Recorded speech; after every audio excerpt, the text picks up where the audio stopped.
सभी लोगों को नमस्ते। कैसे हैं? उम्मीद करते हैं आप लोग बहुत अच्छे होंगे। अभी हम जनपद कासगंज के पटियाली विधानसभा में मौजूद हैं और हमारे साथ आज जुनेद मियाँ जी बहुजन समाज पार्टी के नेता हैं और पटियाली से तैयारी भी कर रहे हैं।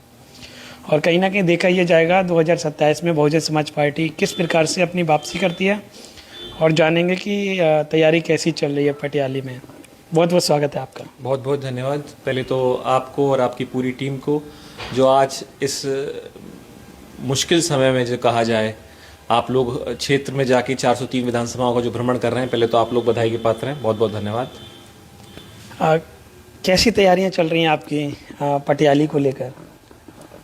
बहुजन समाज पार्टी पूरी तरह से 9 अक्टूबर के बाद से पूरी तरह से ज़मीन पे उतरी हुई है। हम लोग पब्लिक के बीच में हैं, क्षेत्र में हैं। कोई भी घटना होती है, किसी तरह की भी किसी व्यक्ति को समस्या होती है, उसका जाके समाधान करते हैं, उसके साथ खड़े हुए हैं।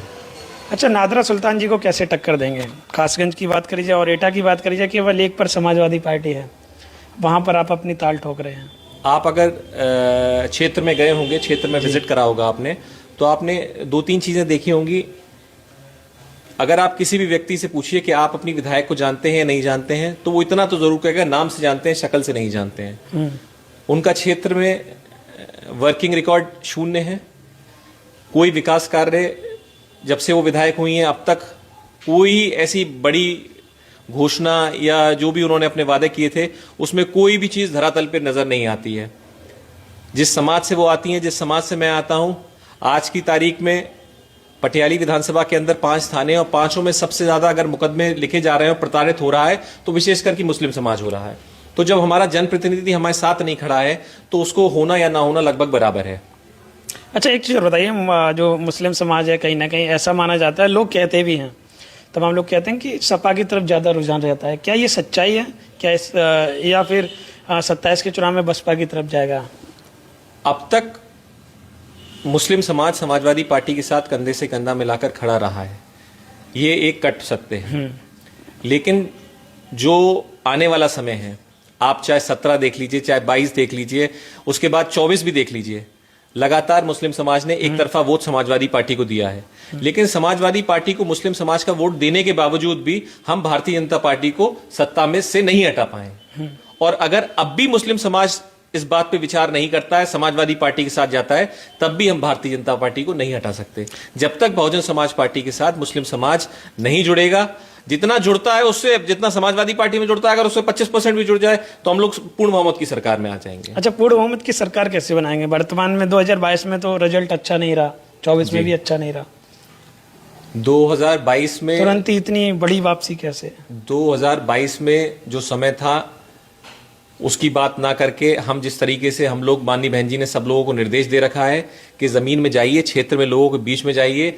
आज किसान हो, नौजवान हो, सब लोग पूरी तरह प्रताड़ित हैं, इस सरकार से पूरी तरह से हताश हैं। आप बताइए कितनी नौकरियां लगा दी हैं, कितने किसान का हाहाकार कर रहा है। और अभी आप ये देखिए जो डील हुई है, इसके बाद किसान की क्या परिस्थिति रहेगी वो आप जमीनी हकीकत पे देखेंगे। तो इन सब चीजों को देखते हुए केवल और सिर्फ अगर कोई विकल्प बनता है तो बीएसपी बनती है। बीएसपी के अलावा कोई विकल्प नहीं है जो भारतीय जनता पार्टी को हटा। अच्छा, पटियाली की क्या स्थिति रहने वाली है? किन मुद्दों को लेकर आप चुनाव लड़ेंगे? भाई, अगर आप क्षेत्र में गए होंगे, आपने बड़ी विचित्र परिस्थितियां देखी होंगी। अब तक हम लोगों को ट्रैवल करने के लिए सरकारी साधन की अगर जरूरत होती है तो सरकारी रोडवेज है। पटियाली में विशेषकर की 5 बड़े इलाके हैं। एक कादरगंज वाला इलाका जोड़ लीजिए, एक पटियाली जोड़ लीजिए, एक सिरपुरा जोड़ लीजिए, एक गंडवारा जोड़ लीजिए। इनमें एक भी रोडवेज की सुविधा नहीं है।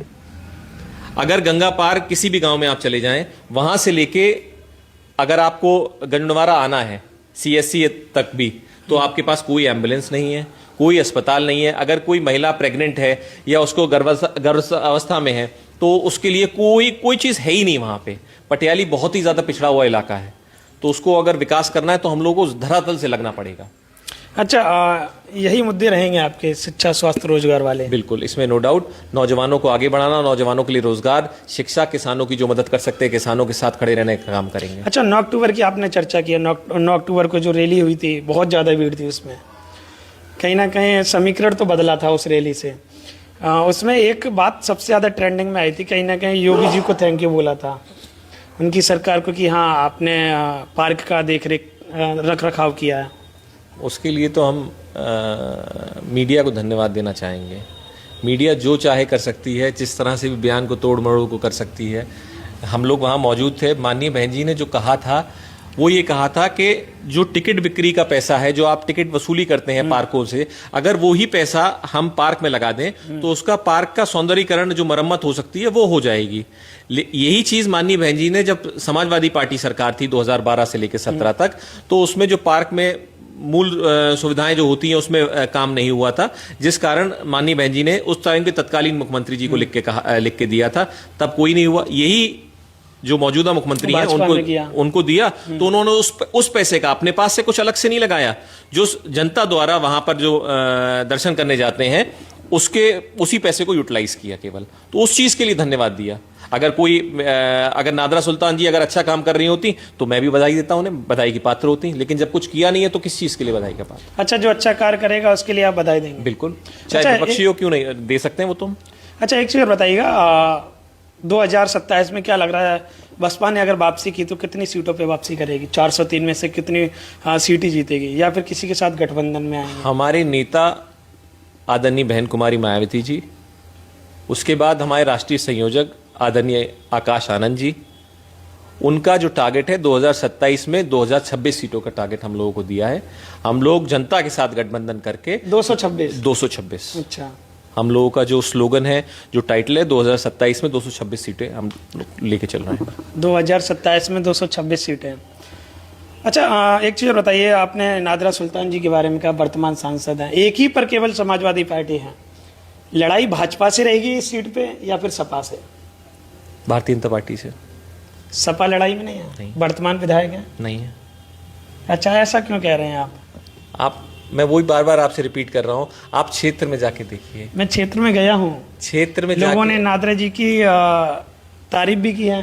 तारीफ ये की है कि हाँ समाजवादी पार्टी की विधायक हैं। बस ये तारीफ है जी। आप ये भी देखिए ना, आज के टाइम में स्थिति परिस्थिति बदल गई है। आपको अगर तारीफ चाहिए, तारीफ करानी है, तो जनता के बीच में रहना होगा, उनकी समस्याओं के साथ खड़ा रहना होगा, उनकी दुख परेशानी सुख दुख में उनके साथ खड़ा रहना होगा। कि समाजवादी पार्टी के विधायक हैं, ये कोई तारीफ नहीं हुई।